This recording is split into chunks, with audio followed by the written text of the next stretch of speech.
এক গ্রামে ডাইনি লোকেদের উঠিয়ে নিয়ে যেতে লাগলো, তাই তার আতঙ্কেতে লোকেরা বাড়ি থেকে বেরোনো বন্ধ করে দিল। ডাইনির শিকার না পাওয়াতে সে এক মহিলার রূপ নিয়ে নিল আর ঠেলাতে দোসা নিয়ে সারা গ্রামে ঘুরতে শুরু করলো। এখন কি করে বাঁচবে আমার হাত থেকে? তারপর ডাইনি আওয়াজ দিতে শুরু করলো, দোসা নিয়ে নাও দোসা, দোসাওয়ালি দোসা নিয়ে নাও দোসা। আরে, এই আমাদের গ্রামে দোসা বিক্রি করতে কোথা থেকে এসে গেল? হ্যাঁ গো, আগে তো কোনোদিনও দেখিনি একে। ডাইনি ধরেনি একে এখনো? আরে সে তো মহিলা, আর ডাইনি তো শুধু পুরুষদেরকেই ধরছে না, এত সুন্দর মহিলাকে তো ডাইনি একদমই ধরবে না। কি কি বললে? সুন্দরী? আজ পর্যন্ত তো আমার এত প্রশংসা করনি। আরে আমি তো এমনি বলছিলাম। রিমা, তুমি রেগে যাচ্ছ কেন? চলো আজ তোমাকে ধোসা খাওয়াই, এসো চলো। আমি খাবো না, তুমিই যাও, আমি বাড়িতেই ঠিক আছি। ও ঠিক আছে, আমি চলে যাচ্ছি। আরে ডোসাওয়ালি, একটু ডোসা তো খাওয়াও। কিন্তু আগে একটা কথা বলো, তোমাকে তো আগে কোনোদিনও এই গ্রামে দেখিনি। তুমি কি নতুন নাকি? হ্যাঁ, আমি নতুন এই গ্রামে। আগে আমি অন্য গ্রামে থাকতাম, ওইখানে আমার দোসা অনেক চলতো। আমি কালই এসেছি এই গ্রামে। আমার দোসা খেতে রাখো, অনেক সুস্বাদু। ঠিক আছে, খাওয়াও তো একটু। হুম হুম বাবা বাবা বা, মজা এসে গেল, এ তো অনেকই সুস্বাদু। তারপর ও খেয়ে বাড়ি চলে যায়।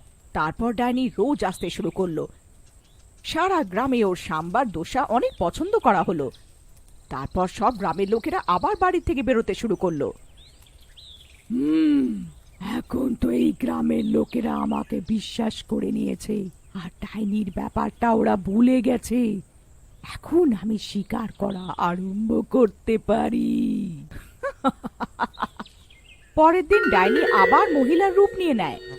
দোসা নিয়ে নাও দোসা, দোসাওয়ালি। আরে রিমা বোন, ওই দেখো দোসাওয়ালি এসে গেল, চলো খাই। না, আমার গলা আজ খারাপ আছে, তুমি আমার বরকে নিয়ে যাও খাওয়ার জন্যে। এমনিও তো ওর এই দোসাওয়ালিকে অনেক পছন্দ। ও তুমি এখনো রেগে আছো? চলো পূজা বৌদি, চলো চলো রাজু ভাই, আমি রিমা ডার্লিং এর জন্য বাড়িতেই নিয়ে আসবো। তারপর তিনজনে যায় আর দোসা খেয়ে ওইখানে অজ্ঞান হয়ে পড়ে যায়। আরে আমার মাথা ঘুরছে। আরে আহ আহ পড়ে গেল তিনজন। এই মহিলা আমার কোনো কাজের নয়, এই দুটো লোকেদের উঠিয়ে নি। তারপর ডাইনি নিজের আসল রূপে চলে আসে আর হারিয়া আর রাজুকে উঠিয়ে নিয়ে নেয়। ওইদিকে হারিয়ার স্ত্রী রিমা বাইরে আসে তো পূজাকে অজ্ঞান অবস্থায় দেখে। আরে পূজা, কি হলো? তারপর রিমা জল ছিটিয়ে পূজাকে জ্ঞানে ফেরায় আর ওকে জিজ্ঞেস করে, আরে আমার কি হয়েছিল? আমার তো কিছুই মনে নেই। আমাদের বড়রা কোথায় গেল?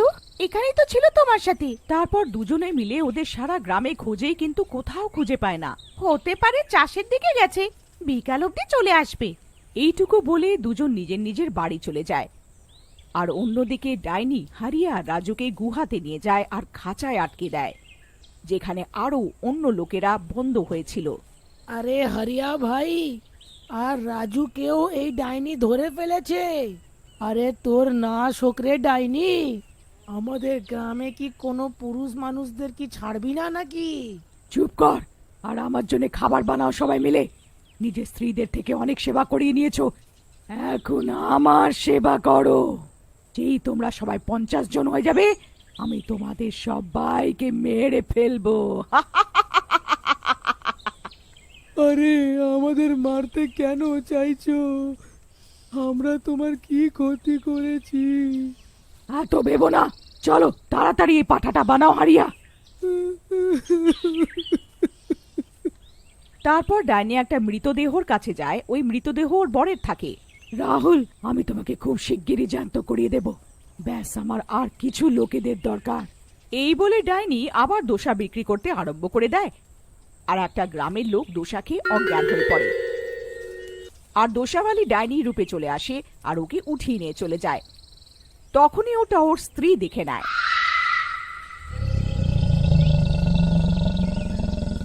আরে মা গো মা, পূজা বোন, রিমা বোন, আমার বরকে ডাইনি উঠিয়ে কোথায় নিয়ে যাচ্ছে? আরে না, এই দোসাওয়ালি তো ডাইনি বেরোলো। রিমা বোন, আমাদের এর পিছু করতে হবে, কোথাও আমাদের বড়দেরও এই উধাও করে দেয়নি তো? তারপর ওরা লুকিয়ে দোসাওয়ালির পিছু করে আর ডাইনির গুহা অবধি পৌঁছে যায়।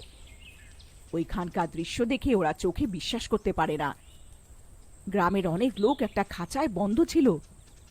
আরে আর রাজু ওই দিকে, আর সব লোক যারা উধাও হয়ে গেছে সব এখানে। হে ভগবান, আমার হারিয়াও আছে এখানে। মানে এই ডাইনি সব লোকেদের আটকে রেখেছে, কিন্তু কেন? আরে বোনেরা, এখান থেকে চলো। যদি এই ডাইনি আমাদের দেখে নেয় তো আমাদেরও এখানে আটকেই দেবে, আর আমরা আমাদের বড়দের কোনোদিন বাঁচাতে পারবো না। চলো। হ্যাঁ হ্যাঁ বোন, ঠিক বললে, চলো ফেরত গ্রামে। তারপর সবাই গ্রামে ফিরে আসে আর গ্রামের লোকেদের দোসাওয়ালির ব্যাপারটা বলে। তারপর প্রধানের থেকে সাহায্য চায়। আরে বাপ রে, এ তো অনেক খারাপ হলো। আরে ওই ডাইনি আমাকে না উঠিয়ে নিয়ে যায়।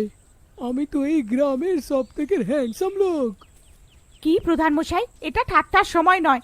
এই দেখুন দোসাওয়ালি আসছে, আমি মশাল নিয়ে আসছি বাড়ির থেকে। সব মহিলারা নিজের বাড়ি মশাল নিতে চলে যায়। আরে প্রধান মশাই, আজকে আপনি দোসা খাবেন? না না, আমার খাবার নেই তোমার ধোসা, তুমি যাও। দোসাওয়ালি চলে যায়। আজ তো কোনো শিকার পেলাম না। আরে প্রধান মশাই, সে কোথায় গেল? আরে ভাই, আমি খুব জোর বেঁচে গেছি। সে গেছে, ওই দেখো, ওই যে চলে যাচ্ছে। চলো এখন ওর পিছু করি, আমাদের নিজেদের বড়দেরকে বাঁচাতেই হবে। আরে না, আমি যাব না, আমি মরতে চাই না। তুমি যাও, আমি তো এখন জোয়ান পুরুষ আছি। হ্যাঁ।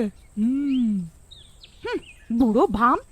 আরে প্রধান মশাই ঠিক বললেন, আপনি তো জোয়ান আছেন, আপনি এখানেই বসুন, আমরা নিজেদের বড়দেরকে বাঁচাতে নিশ্চয়ই যাব। চলো বোনেরা। তারপর সব গ্রামবাসীদের স্ত্রীটা মশাল নিয়ে ডাইনির পেছনে যায়। হে ভগবান, আমাদের স্ত্রীদের পাঠিয়ে দাও। হ্যাঁ গো, শুনছো? দেখো আমরা এসে গেছি, আমরা সবাইকে বাঁচিয়ে নিয়ে যাব। তখনই আওয়াজ শুনে ডাইনি ওখানে চলে আসে। তাহলে তোমরা আমার ব্যাপারে জেনে ফেললে? দোসাওয়ালি ডাইনি রূপে থাকে আর ওর অনেক রাগ হয়। চলো, ভালো হয়েছে, তোমরা মহিলাদের সামনে আমি নিজের বরকে জ্যান্ত করব। কিন্তু তুমি আমাদের বরদেরকে কেন মারতে চাইছো? তুমি কে? রিমা আমার বোন, তুমি?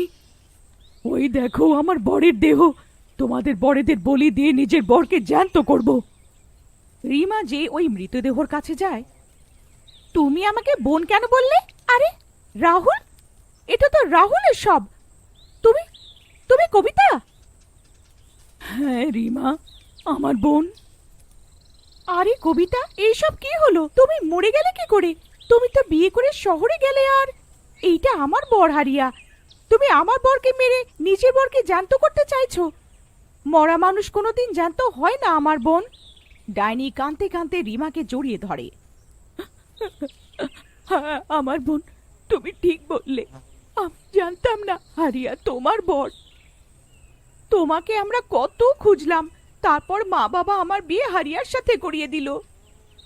আমার অ্যাক্সিডেন্ট হয়ে গেছিল, যাতে আমরা দুজনে মরে গেছিলাম। আমি ডাইনি হয়ে গেলাম, আর আমার বরকে জ্যান্ত করতে গিয়ে আজ আমার দ্বারা অনেক বড় ভুল হয়েছে। তো আমি অজান্তে নিজের বোনেরই সংসার ছাড়কার করে দিতাম।